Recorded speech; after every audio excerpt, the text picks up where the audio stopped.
One. Good evening to all Toastmasters and guests. Today, as often, it's a Friday where we again met. I am Toastmaster Girish. The surgeon at AMS welcomes you all to the meeting number 702 of Speech Weavers Toastmasters Club, Bangalore today. Toastmasters.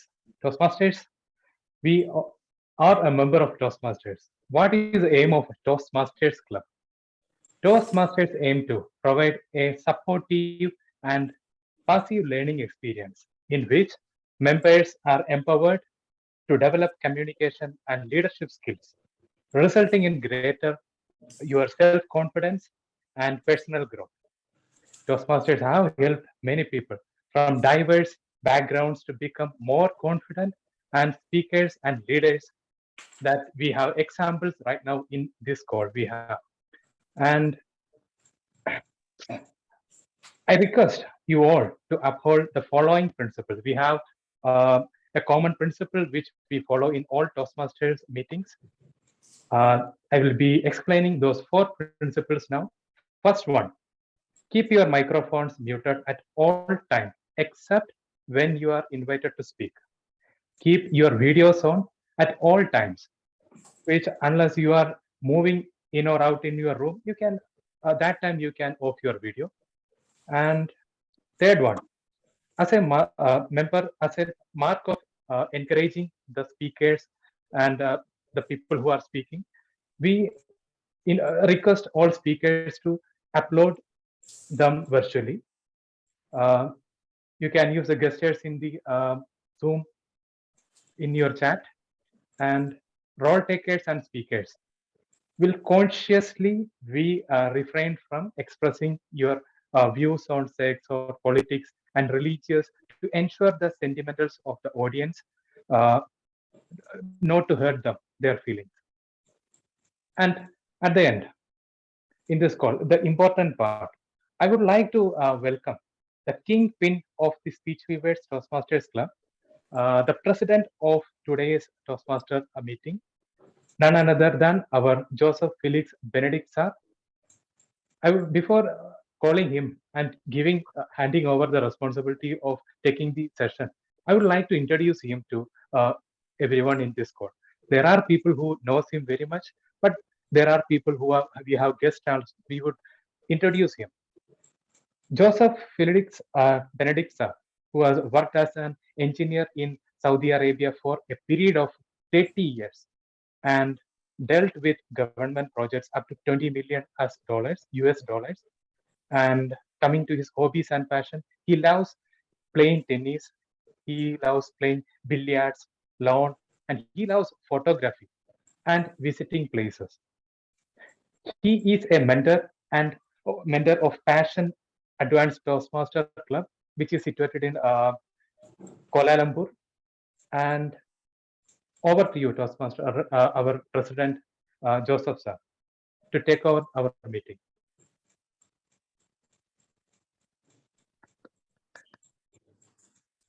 Thank you, Girish, Toastmaster Girish, for this amazing welcome. Good evening, Toastmasters, distinguished Toastmasters, and my dear honorable guests. A warm welcome to you for our special meeting of 702. I declare it in order. We have a very important meeting today.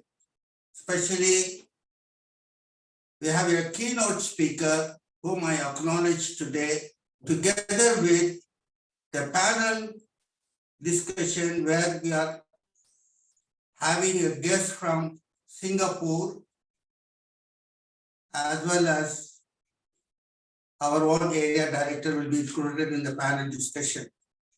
A warm welcome to each and every one of you. Today, as the team goes, our keynote speaker will be discussing on Toastmaster Beyond. This subject has a vast subject of discussion in which a certain important person by name Gurudev Sri Ravi Shankar has written a little article on this beyond Toastmaster. I like to read an excerpt from his article.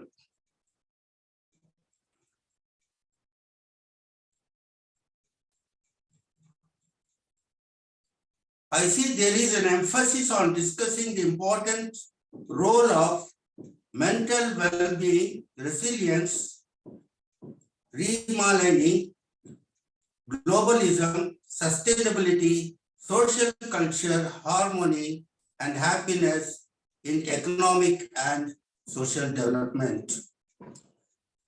He further adds, a peaceful society is the basis of a prosperous society, and happy that world leaders are placing a great deal of importance on recognizing and addressing these issues.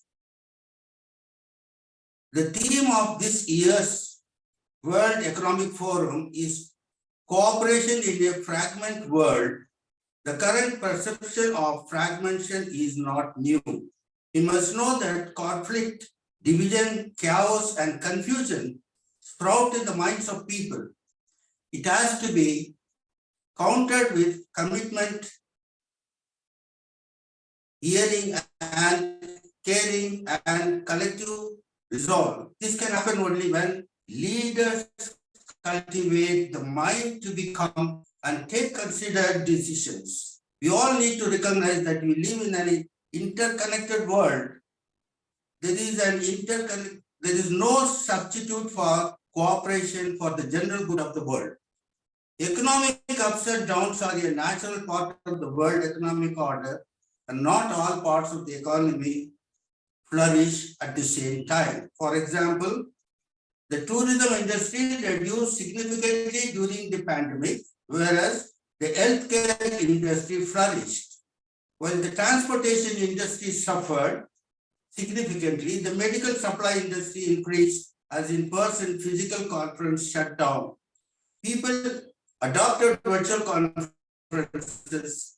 The advancement of technology allowed governments and business leaders to rethink their strategies and make us more resilient. There's a lot to talk about leadership, but who do you lead when there is no much attention deficit disorder?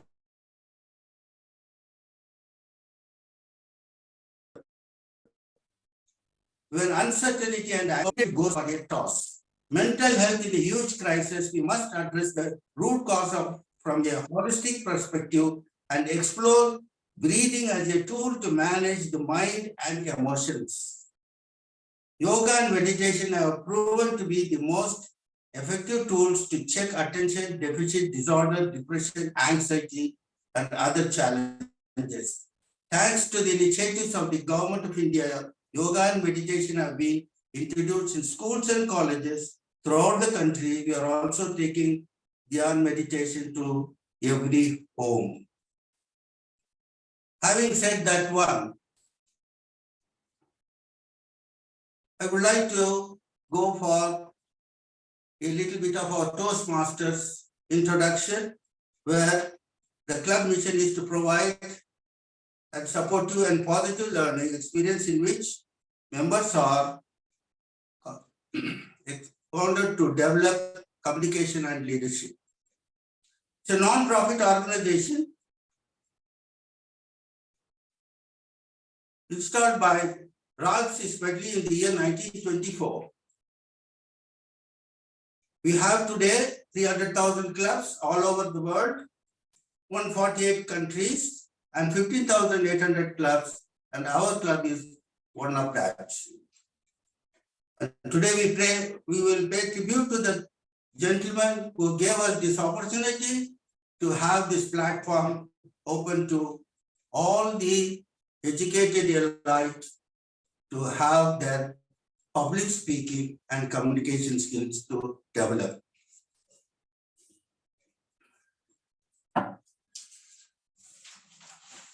In the midst of us today, we have our keynote speaker.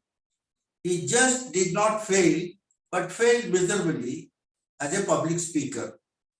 He tried to make up an educational qualification what he lacked in communication. So he became a chartered accountant, cost accountant, certified public accountant, certified internal auditor, etc. After 2+ decades in corporate, he switched over to personal development and academics. He is a human potential consultant with Procter Gallagher Institute, USA, and helps people transform their lives.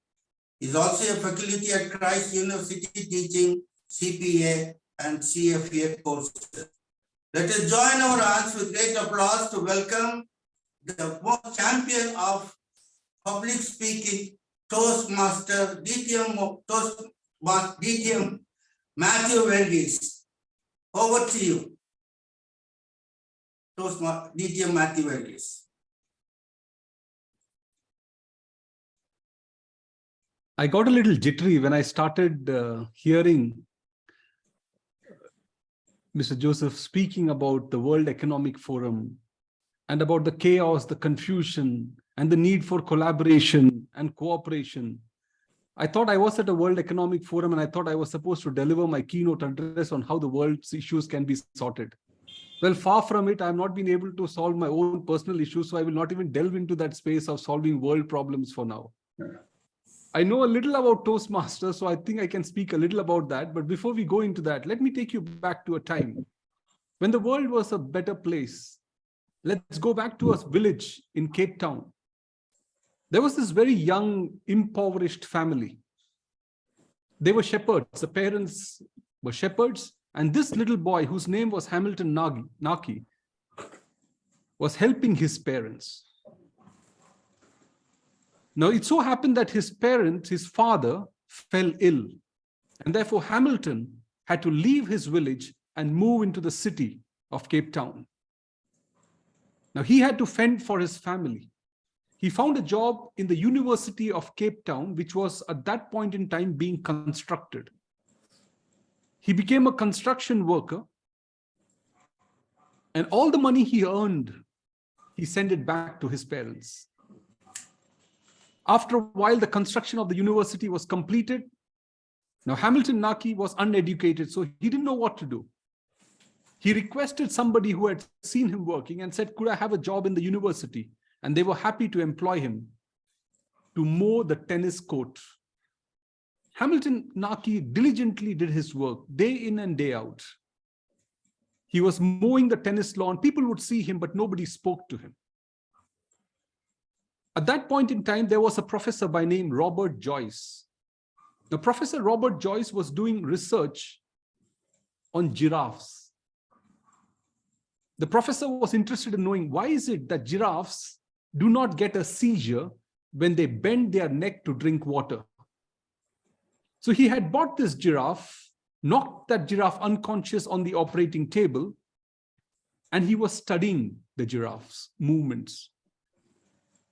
And that's when the giraffe shook his head.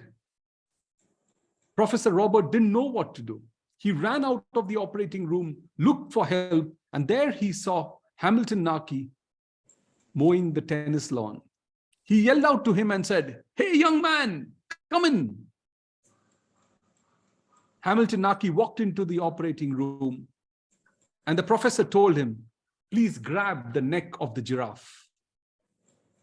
Hamilton Naki, a young, strong man, grabbed the neck of the giraffe and stayed in that fashion for 8 long hours. In the meantime, the professor had a couple of tea breaks, but Hamilton Naki made it a point not to let go of the giraffe's neck. And after the study was completed, Hamilton Naki went back to mowing the lawn as if nothing had happened.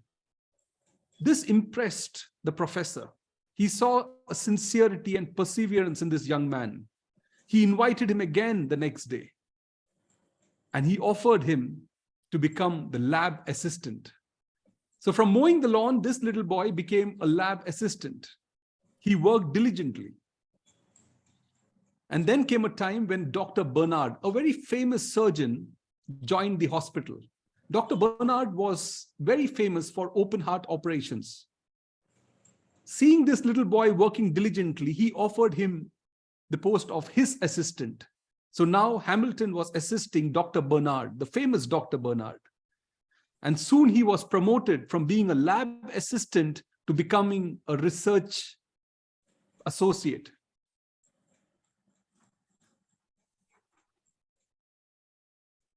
What he did was really impressive. Soon he started learning the nuances of what was needed to be done. He started stitching the patients. He had very fine hands, very steady hands, and Hamilton was famous now to doing the stitching work. Then Dr. Bernard asked him to train the junior surgeons, which Hamilton Naki willingly accepted. And then he was involved in the research of liver. When Dr. Bernard was studying the liver and doing a liver transplant, it was Hamilton Naki who discovered an artery which helped making liver transplant very easy. And the story goes on. Everything that Hamilton Naki did, despite being uneducated, despite having no medical qualifications, became a hit. Hamilton Naki served the university for 50 long years. He died and he was buried in the university. Today, when the surgeons pass out of University of Cape Town, after they finish their convocation, they go to the grave as a ritual and take a picture of themselves with Hamilton Naki, with the grave of Hamilton Naki before they go out for public practice. That is the kind of impact Hamilton Naki had on the students and on the management of University of Cape Town. How is this story relevant to you and me as Toastmasters? You see, many a times we are like Hamilton Naki mowing lawns. Sometimes we are on the outside, not really participating in Toastmasters. Well, we may be members. We may be renewing our memberships diligently. We may be an asset to an organization or asset to the Toastmasters Club, helping them to get the Smedley Award and membership award and so on and so forth. But are we really progressing as Toastmasters? Well, that's the question you and I need to ask ourselves. Now, why is it that it is important for us to progress as Toastmasters? Well, two reasons. After being in this fraternity for close to 10 years, I've come to understand two important things as to why it is important for us to look beyond Toastmasters. The first reason is because for you and me, Toastmasters is just a journey. You see, when they came out with the pathways, they termed it pathways for a specific reason. It's only a path that we take in order for it to take us to some bigger and brighter place. So we are on this so-called pathway. It was Harold V. Melchert who once said, live your life each day as if you're climbing a mountain.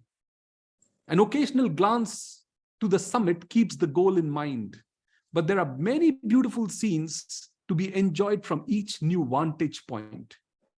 He said, climb slowly, steadily, and the view from the summit will be the fitting climax to our journey. So Toastmasters for us is nothing but a little journey that we all embark on. And it's not a sprint, it's a marathon. And everything we do, we enjoy from each new vantage point. As we climb every little point till the time we reach the summit, we enjoy the journey. And once we reach the summit, that's when we decide that now we don't settle on this summit, we set up a new summit for ourselves. So we are constantly work in progress as Toastmasters. So that's the important thing why we need to look beyond Toastmasters, because this is not why we joined Toastmasters, but instead we joined it because we know that there is a bigger summit for us to scale. The second reason why we need to look beyond Toastmasters is because both our Sergeant at Arms and the President said something about the mission of Toastmasters. Anyone knows what the mission of Toastmasters is without reading it from a piece of paper? Do you know what it is? Just, out of your head. Anybody wants to try it? No reading, no phone a friend, no 50-50, no choices, just straight. If you know it from your head, tell me. I think it is to create a supportive and positive learning environment Yeah. I'm a teacher, so if you don't give me the full answer, I don't give you full marks. It's a 10-marker question. I give you 3 marks for that, Adarsh. All right, then. I'm not very good at exams, so I think I'll take 3. Okay, good for you. But I really appreciate that. Well, what it says is it provides a supportive and positive learning environment where members are empowered to develop their communication and leadership skills, resulting in personal growth and confidence. Now, if you look at the mission of Toastmasters, it says it only gives us a learning environment, a supportive and positive learning environment where we are empowered. Now, Toastmasters, their mission says that they're only empowering us. Empowering us for what? Empowering us to take what we learn in this positive and supportive environment to the world out there. And like our president was saying, of course, there is chaos. Of course, there is a lot of challenges. There is confusion in the world out there. And imagine what Toastmasters, those who can articulate well, when they take their ideas to the bigger stage, possibly we could be problem solvers. We could be the people who are cooperating, collaborating, and bringing more order to the world peace. I always look at Toastmasters as just being a means to the end. I'm not sure if I would be right if I said this. None of us here joined Toastmasters to become Toastmasters. Correct me if I'm wrong. Well, we all joined Toastmasters in order to just get a little extra, to become better communicators, to better leaders, so that we could lead our firms, our community, our families, and the world at large. So it's a means to the end. So the 2 reasons I think we need to look beyond Toastmasters is, 1, because it's a journey, and public speaking is just something we can never ever learn. It can never ever be taught. It can only be learned. So we are on this continuous journey of learning. I don't think you can even say that I consider myself a baby when it comes to knowing about communication skills. I may have a DTM, but that's just a badge. It counts for nothing, to be honest. It just gives you a progression of what you have done. It does not give you a progression of what you could be. So the first thing is for us to understand that it's a journey and we need to look beyond. And the second thing is it's just a means to the end. Now, whatever that end means to you, we are always on that pursuit of achieving something bigger and brighter, which is waiting for us. Now, if that is the reason why we need to look beyond Toastmasters, how do we do it? How do we take our journey to a different level? Well, I'll give you 2 points that I think is important. And you can add to as many points as you want, but just 2 points. 1, Stephen Covey, he's given us 7 habits of highly effective people. The first one being be proactive. The second one, which I think is very relevant for a Toastmaster, is begin with the end in mind. Now, all of us, whether it's Adarsh or whether it's Girish, we all join Toastmasters in order to do something. So when we begin with that end in mind, we then work backwards. And when we work backwards, then we know what we need to do. Participate in meetings, say yes to the roles that is given to us, take up the platform as often as we can, because this is a supporting environment. Where would you ever get a paid audience for you to speak? You wouldn't.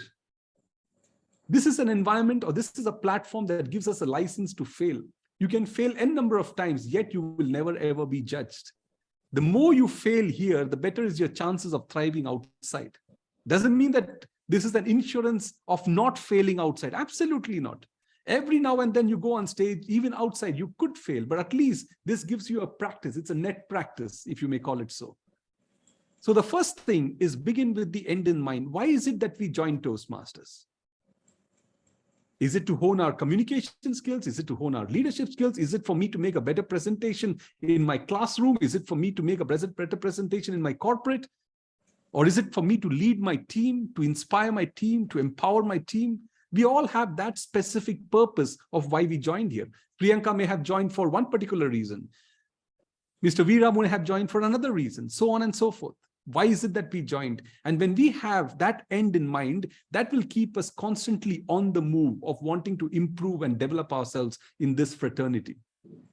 And the second reason, I think we can take out a leaf from Hamilton's book. What did you think Hamilton did in everything that he was offered? Anyone? He worked diligently on it. Absolutely. He worked diligently on it. But before he worked diligently on it, what happened? He was persistent. He didn't give up. He was persistent. He didn't give up. He worked diligently. Yes, absolutely. Anything happened before that? He accepted whatever was given to him. Absolutely. He accepted whatever was given to him. See, he was mowing the lawn. He was happy. Maybe he was whistling. He was singing, and he was doing his job. And he did that job for 3 long years. He was diligent. He was persistent. But when Professor Robert Joyce yelled to him and say, "Hey, young man, come on in," he didn't question. He just came there. He was asked to grab the neck of the giraffe. He did that for 8 hours straight. He said yes. And then when Dr. Bernard came, he asked, "Could you be my assistant?" He said yes. And he was promoted from lab assistant to additional surgeon. And then came the time when he was asked whether he would be in a team where they were researching about the liver. He said yes. Could you stitch? He said yes. Could you teach younger surgeons? He could have said, "I do not know. I don't understand these medical terms," but he said yes. They say that he trained close to 30,000 junior surgeons in his long sojourn or long journey with the university. You see, sometimes for you and me, as we join Toastmasters, it becomes important for us to say yes. Maybe you're 10 years, maybe you're 15 years, maybe you're 10 months in Toastmasters, but the magic pill to develop as a Toastmaster is to say yes to the opportunities to come your way. You may think that you're not prepared, you may think you're not ready, but when you say yes, you automatically are giving yourself a chance to come into the forefront and take away a little piece of inhibition that may reside in you. And when you start doing that day in and day out, diligently, persistently, then you would see a year from now, 2 years from now, 3 years from now, or 10 months from now, you will be a completely different Toastmaster. So I'll leave you with what Hamilton Naki said, who did. He accepted every role, did it persistently, did it diligently, said yes to every opportunity that came out his way. As Toastmasters, it becomes important for us because, like Mr. Joseph said, the world out there requires people who can bridge or create a bridge rather than build a brick wall. So that's the reason we need to look beyond Toastmasters. Toastmasters is only a means to the end. It's a journey that we have embarked on, and there will be a time when we reach the summit. And when we reach the summit, that's when we look down and we are going to see that we had a beautiful journey. And how is it that you and I can do it? Number one, begin with the end in mind. When you and I know and remember the reason we joined Toastmasters, then nothing else matters. Competitions, accolades, whatever, these are all just a little small dip in the ocean. They don't matter much if you can't take our journey beyond Toastmasters, because the world today needs healers, people who can speak and bring out their point of view and lend a helping hand to the world. Begin with the end in mind. And finally, as they say yes to the opportunities that come your way. We are just at the beginning of January 2023. Speech Weavers has just had a new team of XCOM. How wonderful it would be for all the members here to commit to say, you know what, I'm going to support my club. I'm going to support the XCOM. I'm going to support the area director, the division director. I'm going to support the management of this club, because by doing so, you're supporting yourself in the bargain. So my hope for everyone at Toastmasters or everyone at Speech Studio is that you take your journey to a whole new level. You begin with the end in mind. You say yes to the opportunities, remembering that this is going to be a beautiful journey. And at the end, knowing that this is only a means to the end of achieving something bigger, brighter in our long drawn journey. Over to you, Toastmaster of the day. A great speech by the keynote speaker, Toastmaster DTM Mathew. Let us give a great applause to him. We have to remember what he has really said in order to reach the summit. During my college days, I remember a poem, Climbing on the Mountains, and it is so hard to climb on the mountains And once you reach the summit, you see the whole township glittering and it looks great and happy when you stand on the summit. That was the theme of the poem which Mathew has referred today. It's a very good perspective of his ideas, that is, that you have to reach the summit during your journey of the Toastmasters. And second important thing is, begin with the end in mind. And the third one is diligently and persistently accepting every role in the Toastmasters. So let us take this opportunity to have these things in our mind when we go for the journey. Now it is time for us to ask questions that would be answering by the keynote speaker. For this, I would like to ask our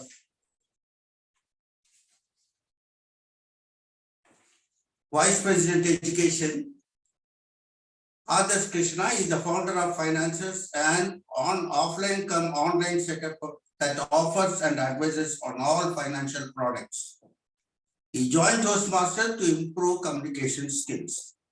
I'd like to invite Toastmaster Adarsh as a moderator to take the questions for DTM Mathew Verghese. Over to you, Toastmaster Adarsh. Thank you very much, Toastmaster Joseph, for such an amazing introduction. And I'd like to quickly point out how amazing that keynote speech actually was from our DTM Mathew Verghese. Thank you very much for coming back to Speechweavers and enlightening us with your insight on how one must actually leverage their Toastmasters experience in their everyday professional and personal lives. Now, I have managed to accumulate a bunch of questions from everybody in the audience today, and I'd like to thank all of you for that. And I think there's another question that has popped up in the chat. I'll quickly take that up. Not quickly take that up, but rather I'll take it up towards the end. I have around 5 questions on my list of questions. So I'm going to quickly go ahead and ask a question which was actually posed by one of the guests in the audience. His name is Prasanna. He's joining us for the second time at Speechweavers. And his question is fairly simple. He says, what are the programs in Procter & Gallagher Institute? So what are the various programs that's being offered by the Procter & Gallagher Institute? So I think it's a question you can probably take up. At the risk of sounding like I'm selling programs, and I'm telling you, I did not plant this question. I not met Mr. Prasanna, but so I could take that question. I'll make it very brief, because at Procter & Gallagher Institute, we have a program, which is the keynote program, which is called Thinking into Results, wherein we talk about how you and I are capable of doing things much better than what we are doing currently. Like Toastmasters is a platform where we join knowing that we can speak, but how do we hone our skills? How do we, do the fine tuning? Similarly, Thinking into Results is something wherein we know how we are, our mind-body connection. We help people to empower, we help people to get empowered, inspired, and go out and inspire the world. So it's a 12-week program, or we could also do it in 24 weeks.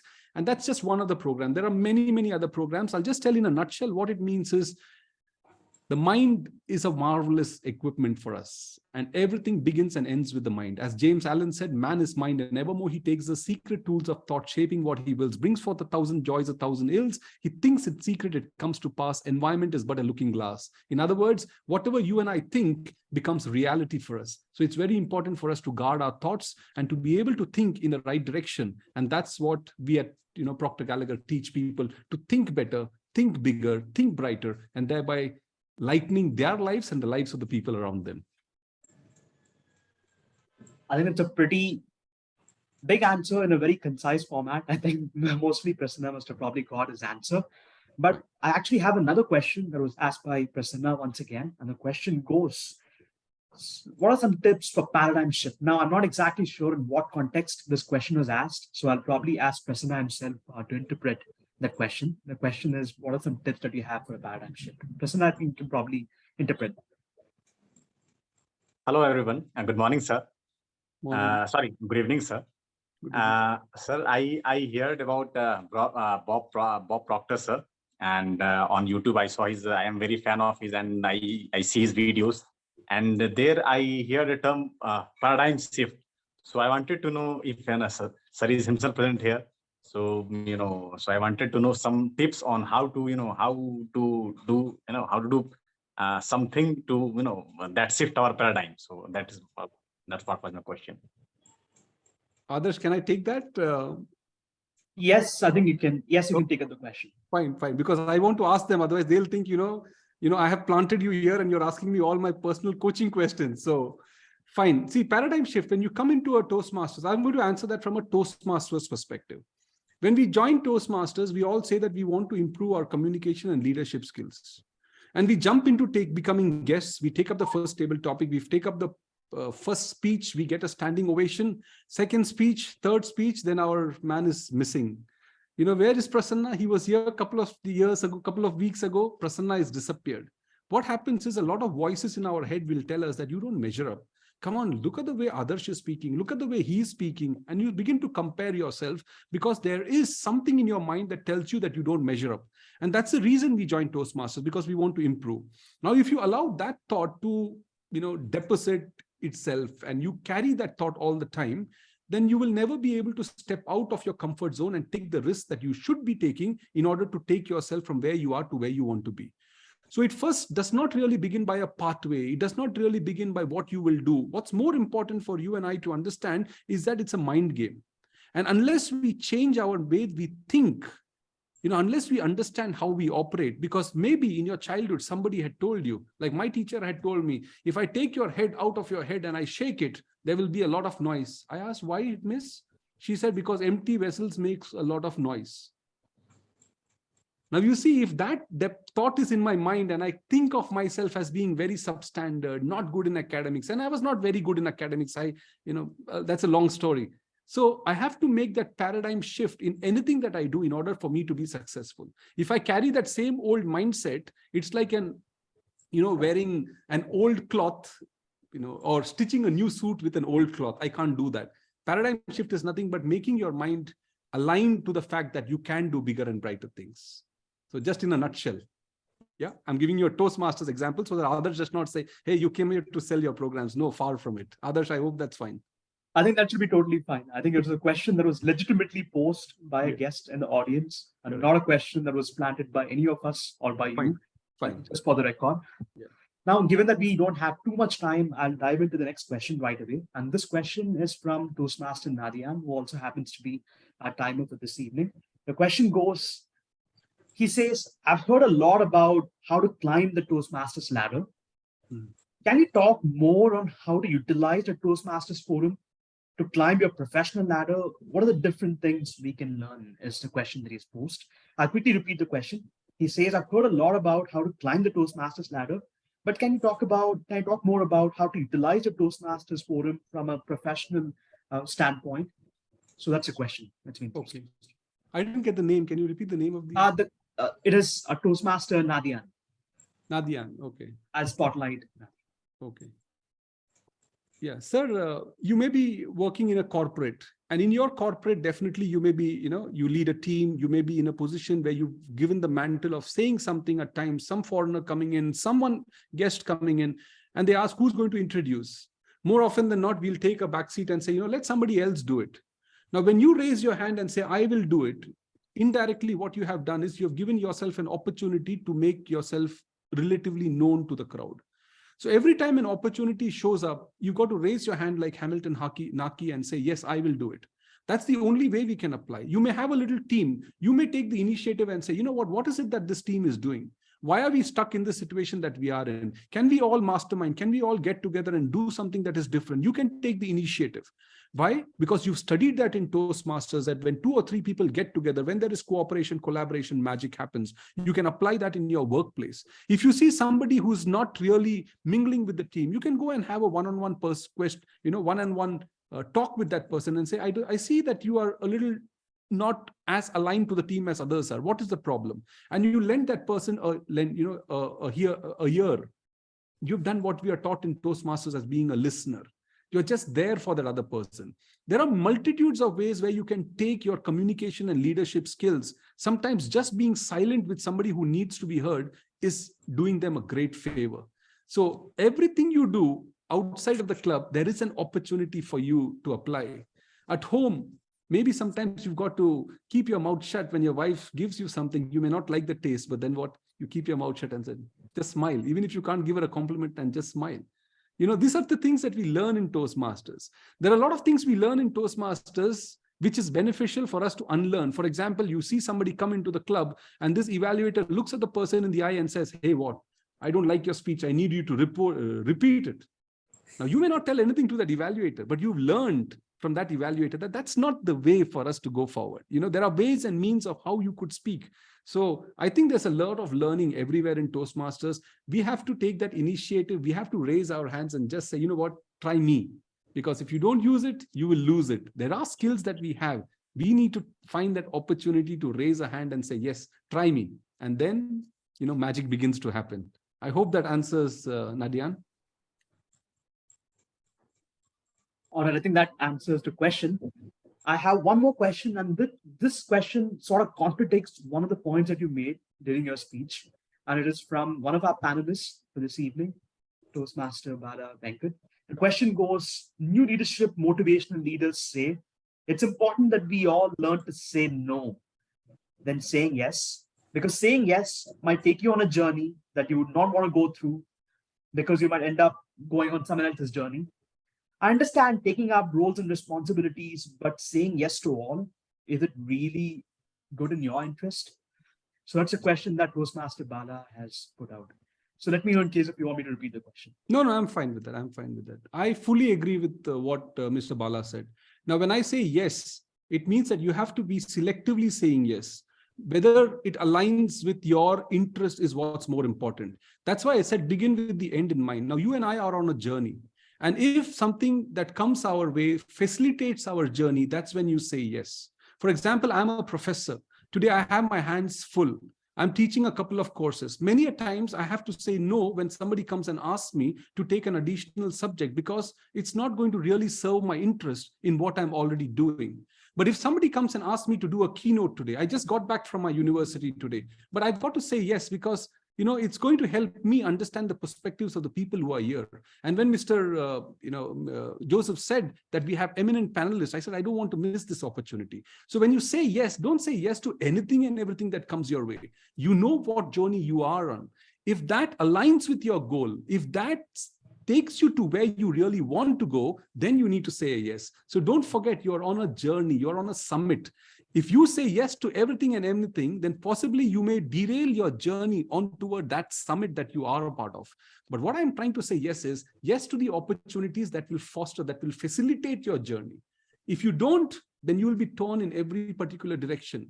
Like Bala rightly said, you may become a facilitator of somebody else's dream. So be selective in saying yes. See whether it's going to help you in your interest. And when I say yes, it only meant yes to the interest that will help you take you to your summit. Your summit is going to be different from Adarsh's summit and Bala's summit. So, don't get torn in all directions. Say yes when it matters. More often than not, we say no because we are a little worried. How will I get out of my comfort zone? I've never done it before. 30 minutes of speaking I can't do it.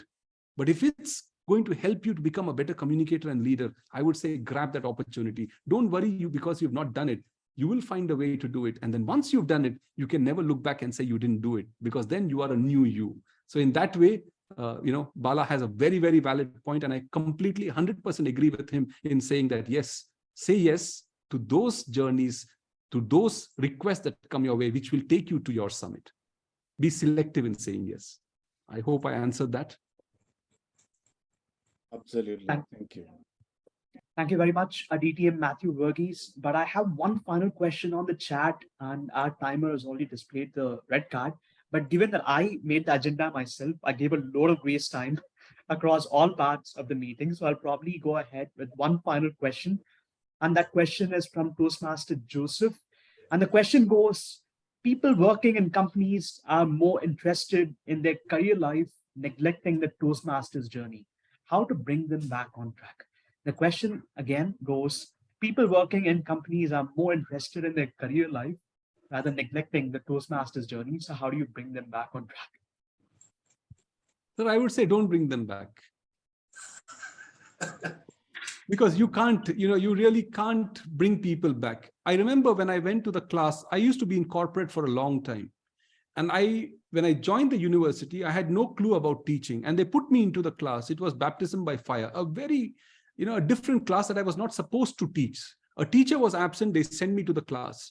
Now, I didn't have any subject to teach there because I was not a subject teacher. They said, go into the class and engage. And it was a bunch of very smart children. I thought I'll play a game. I said, I need some volunteers. Nobody volunteered. Forget volunteering, they didn't even show interest. Finally, one little boy walked in the front. This was in degree college. They were in the final year of their graduation. He came onto the front, and then he mobilized some of his friends. He brought them, and we played that game called, air crash. I know many of you know that. But how is it that you justify the need, there's one parachute and the plane is going to crash. How does each of them justify the need that they should get the parachute? That was the game. After the game was over, I asked this little boy, I said, how is it that you were able to mobilize the resources? I wasn't. Why is it that you took the first step? And he said something that has stuck with me always. He said, sir, some people have the pull from within. The others need to be pushed. You can only push people enough. So that's the answer I would say. How much can you push people? You can make this club more interesting by getting eminent panelists. You can offer a lot of products as Toastmasters, but everybody is caught up in their own world. Some of them has family as priority. Some of them has corporate as priority. Some of them have teaching as priority. And I don't think you can do much about it. I think giving people an opportunity, the people who are coming into the club, helping them to grow, and they becoming your ambassadors, and they be, through the word of mouth, I think that's the only way we can sustain. But if you make attendance compulsory as we do in the university, I think that model will not work in Toastmasters. So make the club a little more vibrant, get more people, give people an opportunity to speak. Once they see value, that's when you will find people gravitating towards your club. So you don't have to be worried about it, sir. Sometimes the wave is high, sometimes it's low, but it's all a part and parcel of being a Toastmasters. I've been a part of a Toastmasters club wherein I was the timer, I was a sergeant at arms, and I gave my speech and I had to evaluate myself. So sometimes you may end up having 1 or 2 people. I think you just keep going and take it as it comes. Thank you very much for that answer. I've actually been in a position where I was a sergeant of arms, the timer, a speaker, Toastmaster of the day, probably everything, all in one meeting. So it is one of those enthralling experiences. Of course, it'll make you very, very nervous, and it'll make you or put you in a position where you'll start to think that you'll probably mess up everything. But it is simply an amazing thing to do. And if you've been through that, then I'm pretty confident that you can take up any journey at any point in time at Toastmasters. Thank you very much for your time, DTM, Mathew, Verghese. I'm sure you have answered all of our questions. And I'd like to hand it back to our event chair, Toastmaster Joseph Felix. Thank you, Adarsh, for conducting this Q&A session wonderfully. And we received a great wisdom from the keynote speaker on every question that has been placed to him. And he had a very good answers. And we had a lot of takeaway from those answers coming out of his wisdom. Thank you so much for DTM Mathew Verghese for giving us a great inspiration on the subject that you spoke. Once again, great applause for DTM Mathew Verghese. Now it's time for the panel discussion. For this, I have invited a guest from K1's area, that is Toastmaster Gurnu. Toastmaster Gurnu, can you explain, introduce yourself to the club? Over to you. Thank you, Toastmaster Joseph. I hope I'm audible and visible. Yes. Thank you. I am Toastmaster Gurnu, and I am presently serving as the area director for Area K1, District 41. And I have been in Toastmasters for the past 3 years. And definitely, yes, that's what my brief introduction is. And a lovely session going on here. And I should really appreciate DTM Mathew Verghese for his so informative and genuine words. Thank you, sir. Thank you so much, Toastmaster Gurnu. Now you will take up the panelists one by one and introduce them while you are asking the questions on the subject of leadership. Over to you, Gurnu. Thank you, Toastmaster Joseph. So today, as you all know, we have a panel discussion, and we have 3 speakers with us. Toastmaster Priyanka Renore and DTM Manoharan Veera Perumal and Toastmaster Bala Venkat. So these 3 speakers are there and who are going to be discussing that does leadership need to evolve to face the current challenges.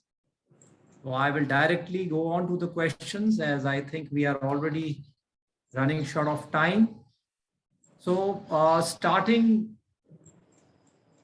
with Toastmaster Priyanka Renore.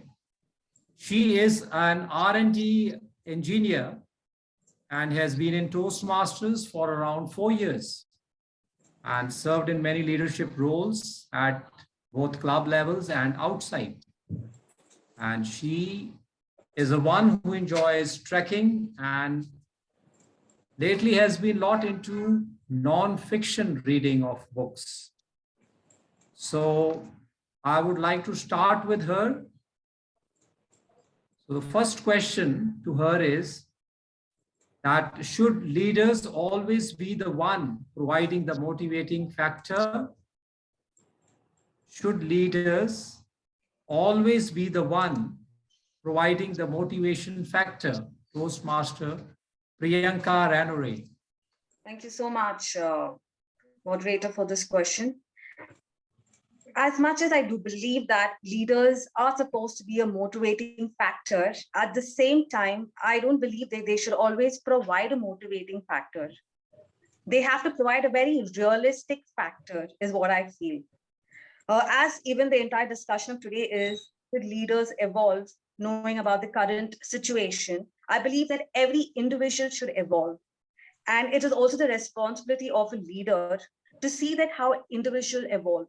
Providing a motivating is very good, but even providing a very realistic environment is something that I look forward if I look for a leader, because it is very important to know how the current challenges or the current situation is all about, where everything is changing so constantly that you need to have the realistic factor at the same time to know how much amount of motivating factor that an individual should be given is what I believe.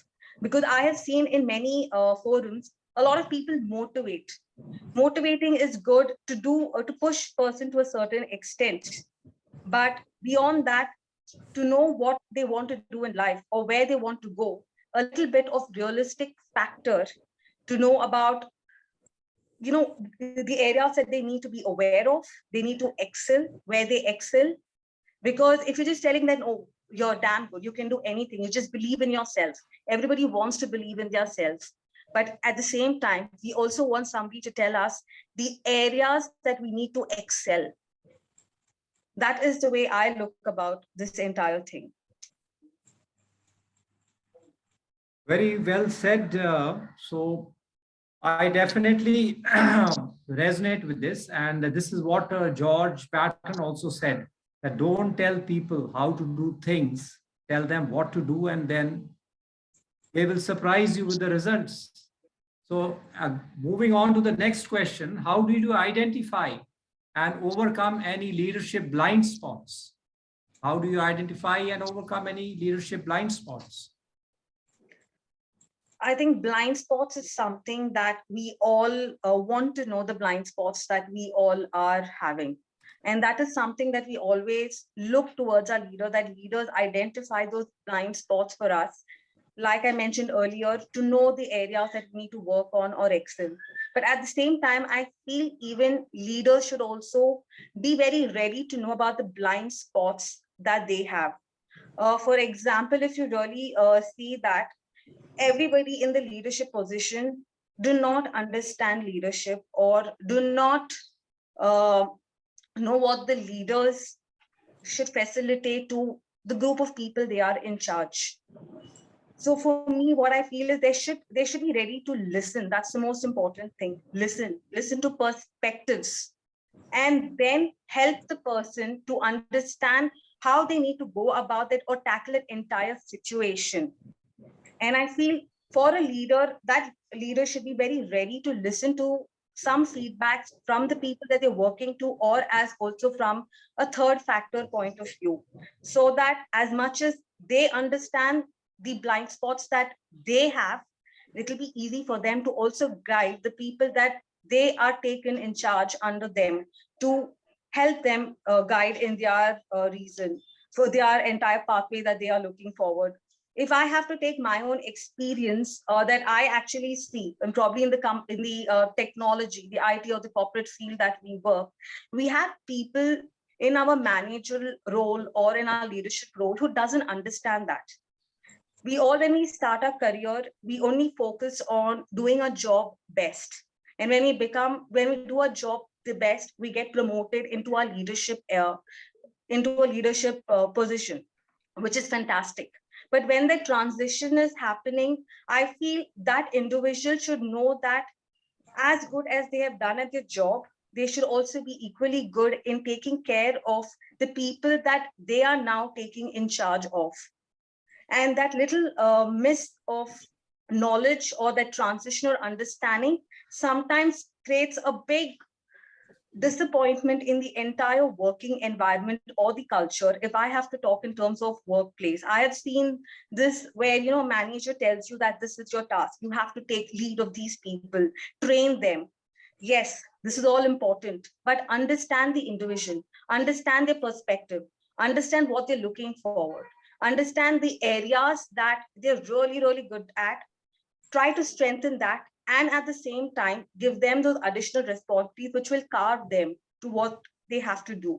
This is something that I feel that is very important, that for a leader to really understand if they really hold those leadership qualities, do they need to take those feedbacks or those understanding that is required to have that little bit of transition to help the person that they have to in charge to grow.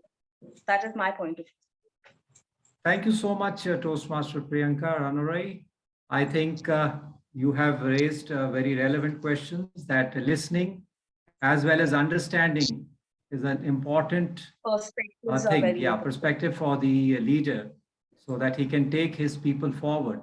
So thank you so much. And with this, we'll move on to the next panelist. That is DTM Manoharan Veera Perumal. Now he is the president of Mahakavi Tamil Toastmasters and Sergeant at Arms at Anbhu Tamil Bilingual Toastmasters Club. And he's also charter president for Shah Alam Toastmaster Club and member of the Chartered Institute of Marketing UK. Entrepreneur and investor, and conducting yoga and meditation classes and programs. And last but not the least, he's an NLP practitioner. So he has a lot of things all together. So welcome, DTM Manoharan Veera Perumal. So I would like to ask you regarding the challenges that the leaders face. What specific skills are needed for leaders to face the current challenges that we are having nowadays? Thank you, Gurunov. Yeah, would you like me to repeat the question, or? Yeah, I'm clear. Before we could go to the current challenges, let us just recollect what is happening now, so that we can look at the perspective of the specific skills needed. I would like to share with you this. The game has changed dramatically. Strange new rules have appeared. The deck have been shuffled and wildcard have been added. Never before international business, education, medicine, social welfare, and government faced so many challenges, uncertainties, and complexity abound. There are too many ironies, polarities, confusions, contradictions, and ambivalence for any organization to fully understand. The only truly predictable thing now is unpredictability. The new chick is Chao's thick. Yogi Bear has it right in his oft-quoted remark, the future isn't what it used to be. Why I want to share this? What are the specific skills we need? Why I do want to share this? This is by Warren Bernice and Joan Goldsmith, who is supposed to be the icon of leadership. And they have been commissioned by Toastmasters way back when I joined Toastmasters in 25 years ago. So this thing that they are saying now was said in 1990, nearly 2 decades ago. So this is applicable. So for me, what is the skills that leaders need to have now is, first and foremost, they must be creative, because things are continuously changing. It's not changing now. We've been talking about this years ago, and I was diligently, like Hamilton Naki in the story, was following, wow, what are the things that I 30 years ago, and when I see back, it's still relevant now. So what skills? We must be adaptive, creative, and agile. But most of all, the 3 pillars that I would like to share is integrity, competency, and ambition. If one is not there, if we are shaken up and we don't have integrity and we are not passionate about what we are doing, ultimately,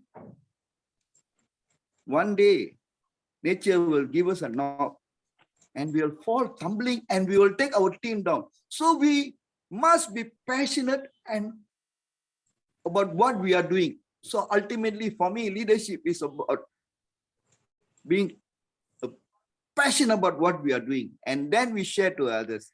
Over to you, panel moderator Gurunath. Thank you, DTM Manoharan. I think you have raised the very relevant skills of creativity and agility and being adaptive to the new environment. That is what is required as you move forward. So with this, we move on to our next panelist as time is moving ahead very fast. Next, we have Toastmaster Bala Venkat. Now, Toastmaster Bala Venkat is a passionate public speaker based out of Singapore who sincerely believes that words can truly inspire and change lives. By profession, he is a data-driven digital banker who also loves to sing and dance whenever he can and get a chance to do. Well, I think his meetings must be fun. Now, to publish a book and direct a movie is still in his bucket list, probably this year. That's about him. So Toastmaster Bala, I would like to ask you that what role does diversity play in evolving leadership, and how does leaders approach diversity challenges? So this is about diversity. So over to you, Toastmaster Bala. Thank you, panel moderator, and good evening to all of you. If you think about new leaders, diversity and inclusion is really, really important. Anybody who wants to make a difference as a leader has to seriously address the diversity and inclusion challenges in today's world. If you want to ignore it, that is definitely going to cost you as a leader. I want to remind you all of this quote. What is diversity? It is the art of thinking independently together. If you really want to grow your business if you really want to drive as a leader, you want to do that paradigm shift in whatever you want to drive as a dealer, as a leader, then you need to allow diverse views. Do you think you can grow when you have people who think alike, who say alike, who look alike? And do you think anybody can succeed today as a leader? You have to open up. You need to open up to an environment where it is conducive to hear totally different kind of viewpoints. Allow for different cultures to come in. Allow for people to come up with a new world, a different perspective, be able to drive it. And for that to make happen, my dear friends, you need to have a leader who is looking at diversity and inclusion as a key topic for them to address. If they don't do so, my dear friends, we will continue to remain in the same world, in the same perspective. You really want to move forward, my future leaders and current leaders, don't ignore diversity and inclusion. I know it is easy said than done, but it is the most single incremental differentiator for you if you manage to implement it. Look around and see any successful leader. You will see they have allowed diverse views to come in and be taken that guts to take it forward. Be that great leader. And I would say it is very, very important for any new leader to think seriously about diversity and inclusion. And that's how we develop, not only as a leader, but as a person. Thank you, panel. Back to you, panelist moderator. Yes, Toastmaster Bala, diversity, the art of thinking independently together. That's something really wonderful. So next question, what I would like to ask is that today's leaders have a lot of revenue pressures, timeline pressures, and delivering instant success. Now, is ethical leadership a challenge, and how leaders should evolve to address this challenge? Thank you for that question, panel moderator. You know, today, one single most factor that we all see in new gen leaders is how long do they survive as a new CEO? How long do they survive as a new leader? Very, very few of them get longer timeline and longer horizon to implement and make a meaningful change in what they want to bring in. There is always a time pressure. Do that instant leadership success. And it's not just about instant food. It's not just about instant coffee. My dear friends, today's world, it's about instant leaders. You go and study a book, How to Become an Effective Leader in 25 days, then you claim yourself that you become a great leader. And we appoint a leader and come and say, make the change this whole company's culture, bring that money, show me that money in the next 6 months. Drive the shareholder value. I want the stocks to go up if I'm a public listed company in the next 1 year. And with all that pressure, what do the new leaders do? Find shortcuts, find ways to achieve this. We hear now great resignation. We hear now cost cutting. We hear people losing jobs. Why? What is the easiest way to show the revenue today in your company? Rather than growing, I will reduce the cost. If I find the growth difficult, I will cut 1,000 people jobs. Then instantly the leader becomes popular. He's meet the revenue goals. What about the 1,000 people who have lost the jobs? Is it lack of planning?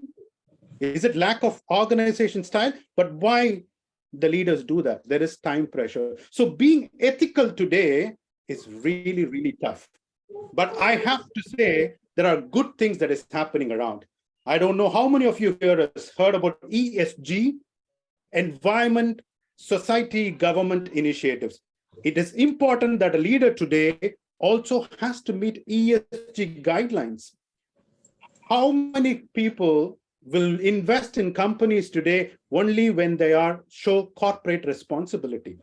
Only, in fact, there are investments today where, as global citizens, I want to invest in company which is ESG compliant, which is environmental friendly, which believes in green energy, which believes in positive creating environment. It's no longer about creating shareholder value. It's also about creating value to your community, not only to your clients and shareholders, but overall, what is that company helping us? That is important. And ethical leadership is the need of the hour. If you truly want to make a real good impact, try to get that impact not only to your company, but to people around you. Be that ethical leader. Thank you. Back to you, panel moderator. Thank you so much. So with this, I think we are already done with the time, and the point that you have raised, that in this day, when there is so much pressure for getting things done quickly and CEOs are forced to take decisions and they take some populist measures to get instant result rather than thinking long term. So it becomes a question that how ethical are your decisions that are based today. So with this, I would like to just wrap up this session. It has been a great session, having all the three panelists with us, the experts in their field. We're starting with Toastmaster Priyanka, who had talked about the individual evolution and how important it is in the journey of leadership. Then she had also talked about the blind spots, that being a good listener and understanding what the people want is really what the leader should look out for. Then we had DTM Manoharan, who was talking about specific skills, being creative, being adaptive and agile. That is what is going to take leaders forward. And in the last, we had Toastmaster Bala, who was talking about diversity and the art of looking things independently. Toastmaster Gurnup, I would like you to ask one question to DTM Mathew, Verghese, please. Yes, please. Sure. So DTM Mathew Verghese,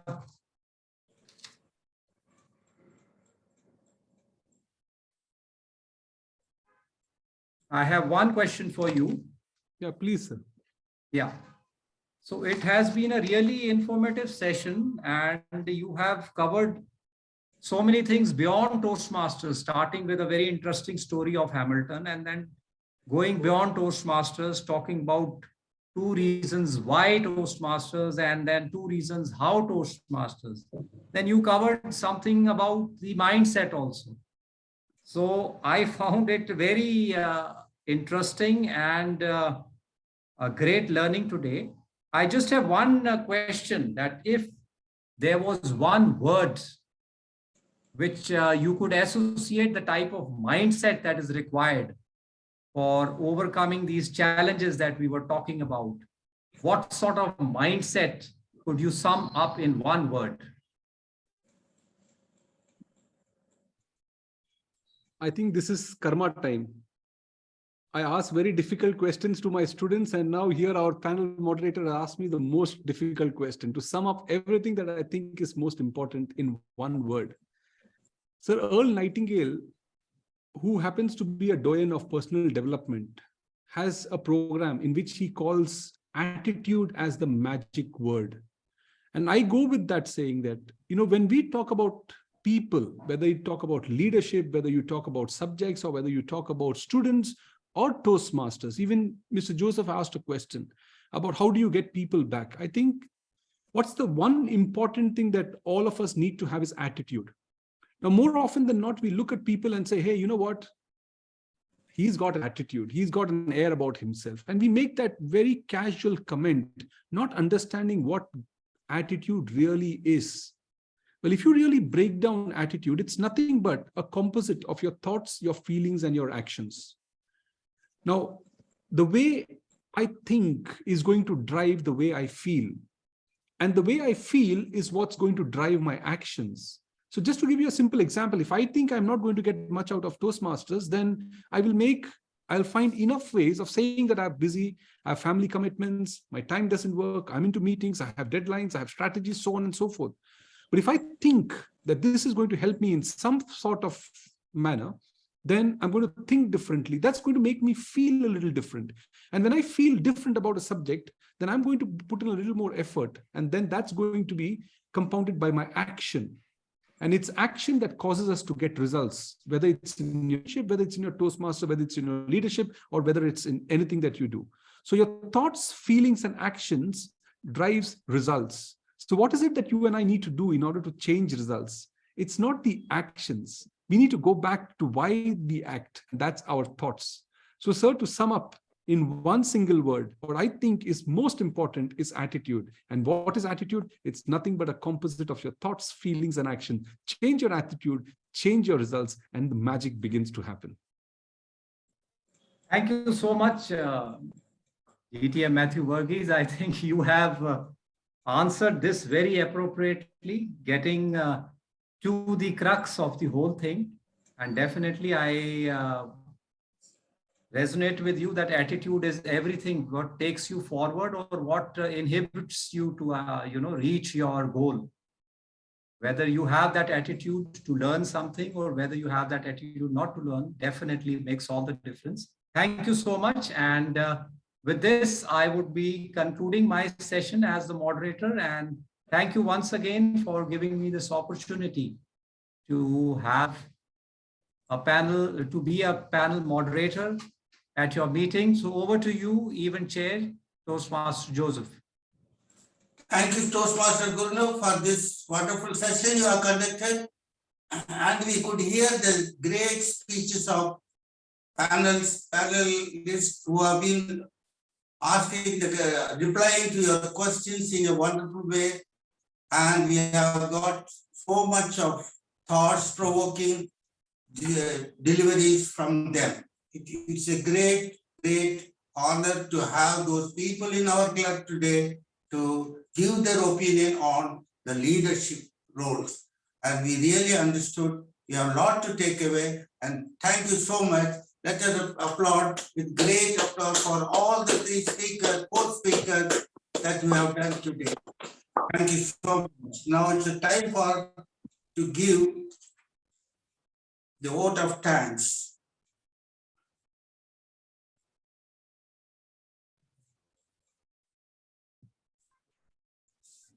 I request Toastmaster